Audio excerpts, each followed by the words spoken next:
Google is watching you. In fact, they even got sued for doing it while you were in incognito mode. But little things like lawsuits aren't gonna stop them from doing it again. They make more than enough money by serving you eerily relevant ads to make up for any fines. So if nothing's gonna stop them, well, you should just give up and throw in the towel, right? Of course not. In part 1 of this series on de-Googling your life, we showed you some options to loosen Google's iron grip, some of which you could argue are even superior to Google's services. And we're back again with de-Googled options for password management, cloud storage, maps, ad management, and YouTube. That's right, 5 whole ways that you can give Google the finger. Or 6 fingers if you count our sponsor. FlexiSpot. Their E7 Plus standing desk and C7 Ergo chair are here to elevate your workspace. Save big by bundling them together, then use code Linus50 for $50 off your order of $500 or more. Check it out using our link in the video description. One of the most convenient services Google offers that you might not even think about that you're using is also one of the most dangerous: the password manager that is built into Chrome and Android. I mean, it's great on the surface. You just log into your Google account and the passwords for other sites fill in automatically everywhere you go. Super convenient. But what happens if somebody gets into your Google account? Not only will all of your Google services be accessible because they all use that one login, but all of the accounts stored inside it will be exposed too. It's kind of like a 200 for the price of one special for account hijackers. Now, I get if you still want to have a Google account. That's totally fine, but you can lower your risk by using a non-Google password manager. Of course, it feels these days like everybody has a password manager, so which one do you trust? Well, the ultimate in privacy is going to be hosting your own on a computer that you control using KeePass or Bitwarden.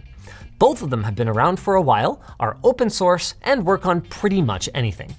KeePass is single device only, but Bitwarden can even sync across multiple devices, and if you want, it can sync to the cloud as well. If you're doing that, you might also want to consider the competition. For a mainstream choice, we like 1Password.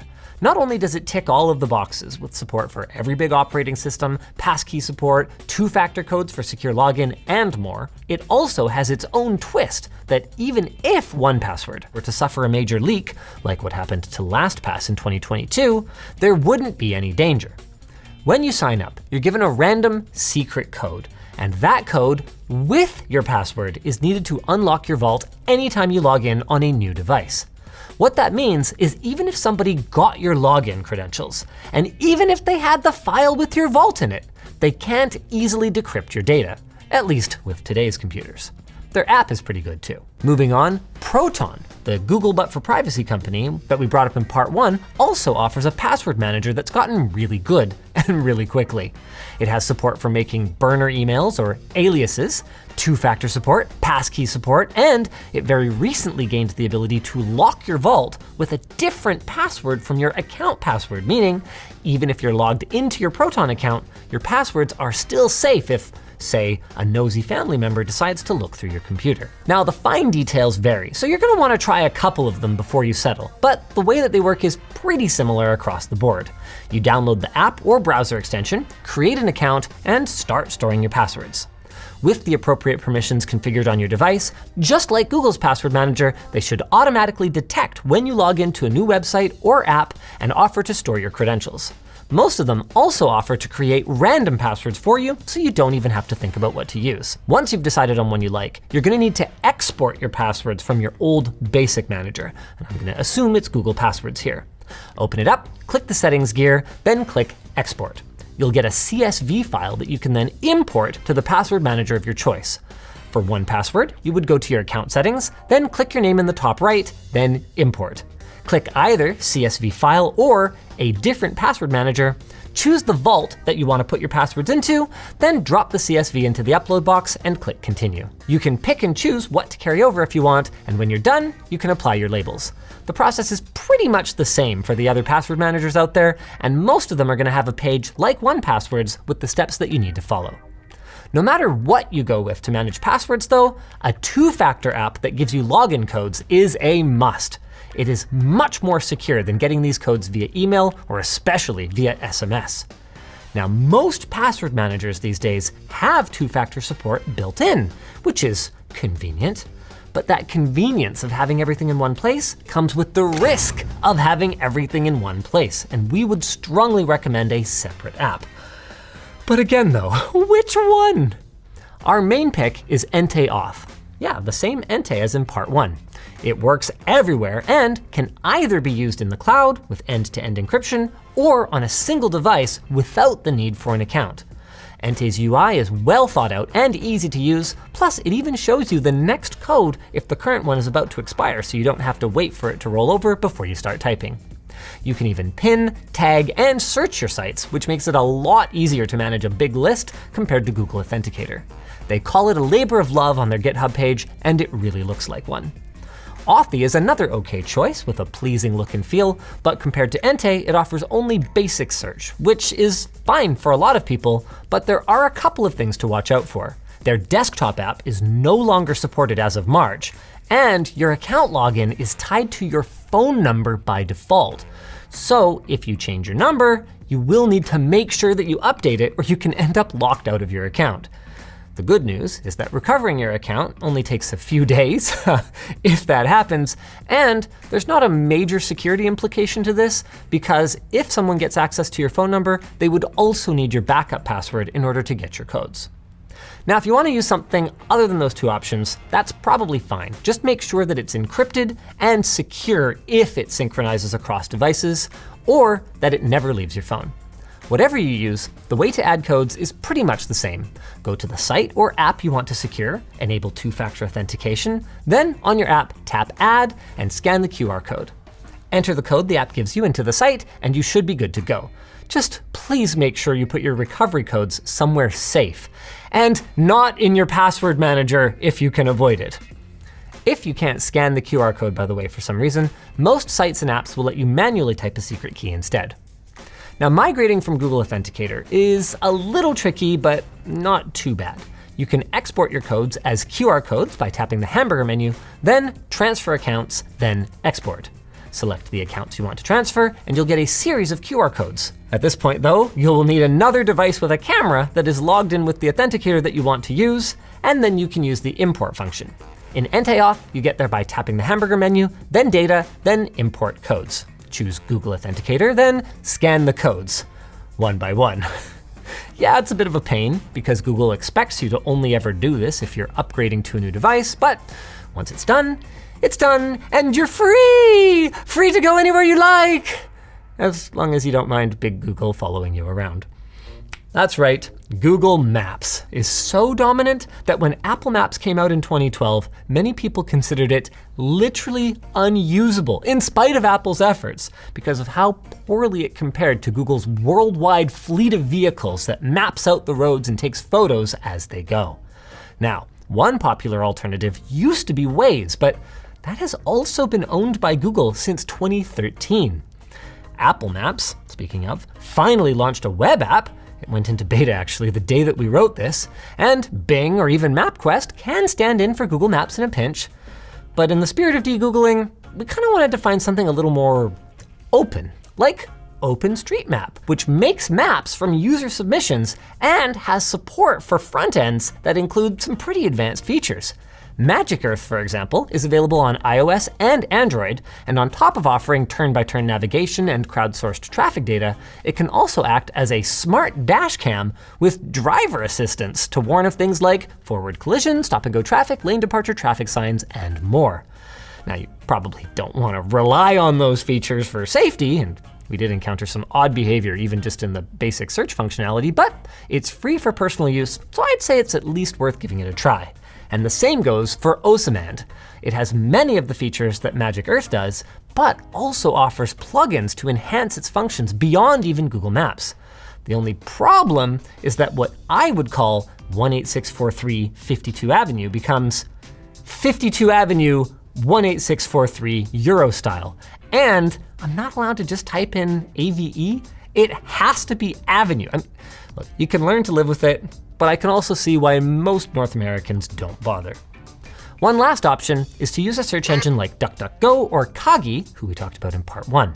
Both use Apple Maps, though Kagi offers other sources too. And while neither has the features or tight integration Google does, Kagi offers the option to start navigating via Google Maps, Apple Maps, or Waze so that you can, I don't know, use Kagi to search and then just use Google to, okay, maybe it's mostly only useful for trip planning rather than day-to-day navigation. Now for a big one. Google Drive is so common for cloud storage that for a long time, we even used Google's lax storage limits to back up our entire petabyte server. It's convenient, especially to quickly share files, and their privacy policy claims that they encrypt your data and don't use it for advertising. So a secondary Google account just for Drive could be an option if you don't mind some Google in your life. You know, like a cheat day. But we are de-Googling, and that means exploring other options. There's the big ones, like Dropbox, iCloud Drive, and OneDrive, who all also offer encrypted storage, and even extras like protected vaults that require a password to access. But if your email is also with the company you're using for storage, you need to be careful what you store there in case of a data breach. One way that you can make sure that you're secure is to encrypt your files locally on your computer using something like Cryptomator. Then you can sync those files to any cloud storage you like, though you won't be able to easily share anything uploaded this way unless you also share your encryption key. If you want something a little different, then there are other options like Proton Drive. We mentioned these guys earlier and in part 1 with their email service.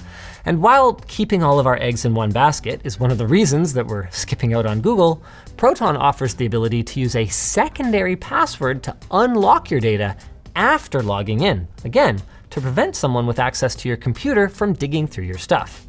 Proton's biggest problem, though, is that you can't purchase more storage than they offer in their plans, and if you're not on a family plan, that limits you to just 500 gigs, even at the ultimate tier.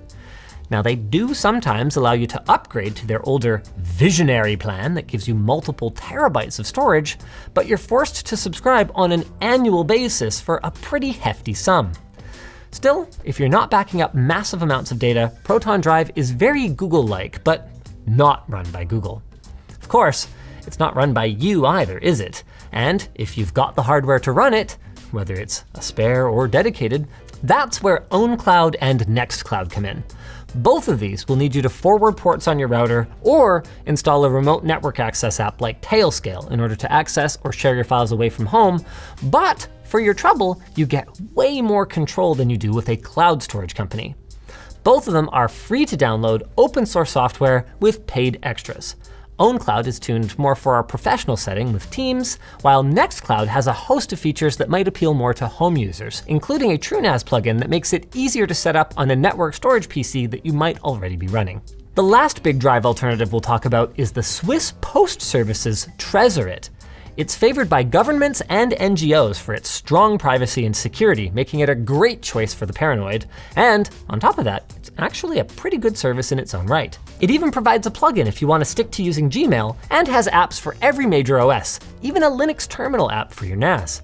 The files you upload and share are end-to-end encrypted, and if you're extra paranoid, you can also require the person on the other end to verify their email address before they're allowed to download it.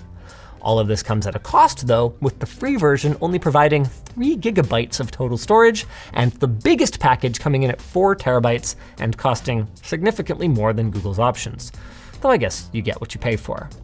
Now, speaking of paying for things, I've made my position clear that the ads on ad-supported content are the price, and that blocking them is pretty much piracy. But I've also made it clear many times that I'm not gonna tell you what you should do, and the reality of it is, a lot of you are gonna pirate. So, as your friendly neighborhood tech tips man, it's my responsibility to show you the right way to do it, starting with DNS. We talked about DNS in part 1, and several services offer the ability to add content filters to their responses. These are great for apps that normally wouldn't be able to use ad block, and they can even block ads in mobile apps. Again, you can learn more about that in part 1, which we'll link down below. The problem with these services is that they limit the number of lookups that you get per month, and after that, you've got to pay. That's where Pi-hole comes in. Pi-hole lets you run your own DNS filter at home using whichever servers you like. not just those filtering ones. And it's pretty straightforward to set up. We did a whole video on it a few years ago, and I'm just gonna link that down below since it really hasn't changed much. So once you've got it set up, just make sure you don't forget the step to adjust your router settings, both so that your Pi-hole has a reserved IP address that doesn't change, and to make sure that that address is the DNS server that your router points all the devices on your network to. As for ad blocking on the web, if you're running Brave, one of the browsers that we featured last time, the built-in Shields feature is pretty decent, and I would probably just stick with that since anything else is going to make you stand out like a sore thumb among Brave users, making you much easier to identify and track, even if you're using a VPN. For everyone else, uBlock Origin seems to be by far the best option these days. It offers a default filter that will block most ads on the internet, and that allows you to manually allow content from ad delivery networks or domains that you trust or want to support. You can use custom filters to fine-tune your experience. Just be aware that adding too many filters can actually slow down your browser rather than speed it up, so try not to overdo it. Another cool function of uBlock Origin is that it can handle JavaScript blocking, which can reduce your computer's chance of getting infected with malware. uBlock Origin is available for desktop browsers based on Chromium or Firefox that can accept extensions, and it can be installed manually if you're not able to use their extension stores for some reason or another. It should be noted, though, that by this time in 2025, Manifest v3's requirements are going to break it for browsers based on Chromium, if nothing changes.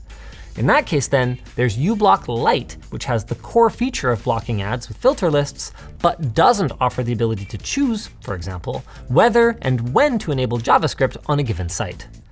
Desktop Safari users, meanwhile, basically just have access to the extensions that are available in the App Store, just like on mobile. So for them, I'd say AdGuard is a pretty good choice for both. It can do a lot of the basic things that uBlock Lite does, but with some extra customizations available. Just remember to enable it in the extension section under Safari's settings menu and allow it to access all sites. Now, since some schools and workplaces have rules against installing ad blockers, you may not be able to do so. The good news is you can get most of the way there by disabling JavaScript on your browser here. Then, as you find sites that need it, you can allow them one by one like this. It is an extra step, but doing this can even get you past some paywalls and speed up your browser while also removing one of the common ways that malware can get into your system, and one of the common ways that Google tracks you online. Now for the big one, the site that you are almost certainly using right now, YouTube. One way out is to hope that your favorite creators are using some alternative video hosting site. Sup, float planers, woo! But let's be realistic. Most creators aren't, and even if they were, most of their viewers aren't going to follow them there. So what do you do? Well, one option is to download videos using one of these tools and watch them offline. You'd still have to browse YouTube to discover content though, which would give Google lots of juicy information about your preferences. So how about an app like FreeTube, LibreTube, or Yati? These apps hook into YouTube for realsies, get around the almighty algorithm, do not display Google's ads or trackers, and if you import your subscriptions by using Google Takeout, you might even get notified when there are new videos on your feed. Now, importing from Google Takeout sounds hard, but it's actually pretty easy. Just log into your Google account dashboard, go to Data and Privacy, then scroll down to Download Your Data and choose what you'd like to export. In this case, you would deselect all, then check YouTube and YouTube Music. Click the All YouTube Data Included link and select only what you want to download. For these apps, all we need are the history and subscriptions, and history is actually optional. If you do want it, just make sure you go to multiple formats and choose JSON for history. Once you're satisfied, click Next, optionally choose to have this data exported periodically or just once, then click Create Export. Depending on the amount of data, it could take some time, but eventually you'll get an email with a download link. You can then unzip it and import everything into your front end. In FreeTube, you'll find it under Data Settings. For Android users, there's GrayJ and NewPipe. They hook into popular streaming services, including YouTube, with plugin support that promises to add even more services in the future. Everything shows up on your feed, and they store your playback history, subscriptions, and your playlists locally on your phone or tablet. There's no iOS or desktop app for either though, and according to the FAQ, there isn't going to be one anytime soon. If that's a problem for you, you can also just run your own YouTube using Invidious, which lets you fully customize the way that pages look if you know how. You can even use those other apps with it. Now, like the search engine from part 1, public Invidious servers do exist, but using them means that you are trusting that the people running them aren't just gonna track you like Google does, or even insert malware. For that reason, it's best to use Tor or a virtual private network, like our frequent sponsor PIA, who we're gonna have linked down below, to hide your IP address whenever you're connecting to servers that you don't own. Since the ones listed on the Invidious site must have no analytics, that makes one fewer way that you can be tracked online. However, these servers are not guaranteed to be as reliable as YouTube's. I mean, say whatever you want about YouTube, it rarely goes down. But what if there were another way? Okay, this is funny. As it turns out, you don't need anything extra or any weird workarounds to watch YouTube without ads. And I'm not kidding when I say this is actually a weird trick. Try this right now. Open up a private window or a browser that you don't use very much, and then go to Bing. Copy the address of this video right now and paste it into Bing.